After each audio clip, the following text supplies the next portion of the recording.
কানাডার প্রধানমন্ত্রী জাস্টিন ট্রুডোর পদত্যাগের ঘোষণার পর কেমন হবে দেশটির ভবিষ্যৎ রাজনীতি? দলীয় প্রধানের পদ থেকে ট্রুডো সরে আসার পর কে ধরবেন দলের হাল, তা নিয়েও চলছে জল্পনা। এক্ষেত্রে শোনা যাচ্ছে সাবেক অর্থমন্ত্রী ক্রিস্টিয়া ফ্রিল্যান্ড, পরিবহন মন্ত্রী অনিতা আনন্দ ও সাবেক ব্যাংকার মার্ক কার্নির নাম। আর এদিকে কানাডার অস্থির সময়ে আগুনে ঘি ঢালার কাজ করছে যুক্তরাষ্ট্র।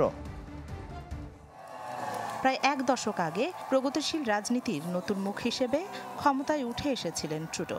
আশাবাদী রাজনৈতিক বার্তায় নেতা হিসেবে তার উপর আস্থা রেখেছিলেন কানাডার মানুষ। করোনা মহামারীর মতো কঠিন সময়েও দেশের হাল শক্ত করে ধরে রাখতে পেরেছিলেন তিনি।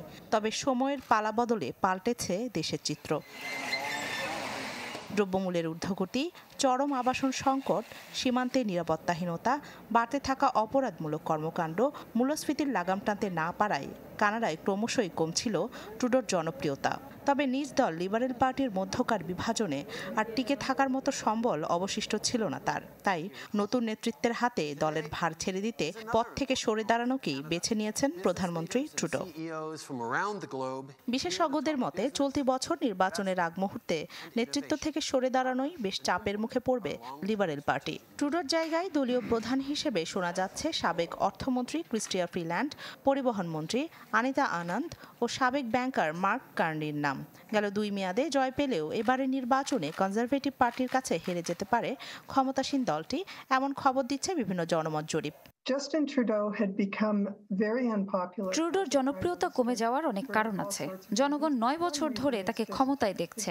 এর মধ্যে তার নেওয়া ভুল সিদ্ধান্তে প্রভাব পড়েছে দেশের অভ্যন্তরে। আমি মনে করি এখনই যদি নির্বাচন ডাকা হয় তাহলে কনজারভেটিভ দলের জিতে যাওয়ার সম্ভাবনা বেশি থাকবে। এদিকে ক্ষমতা হস্তান্তরের আগে কানাডা নিয়ে যুক্তরাষ্ট্রের প্রেসিডেন্ট ডোনাল্ড ট্রাম্পের নানা পরিকল্পনা ও বিতর্কিত মন্তব্য বাড়িয়েছে উত্তেজনার পারদ। এমনকি ট্রুডোর পদত্যাগের পর নিজস্ব মালিকানাধীন সামাজিক যোগাযোগ প্ল্যাটফর্ম ট্রুথে ট্রাম্প জানান, কানাডার অনেক বাসিন্দা চান দেশটিকে যুক্তরাষ্ট্রের অঙ্গরাজ্য করা হোক।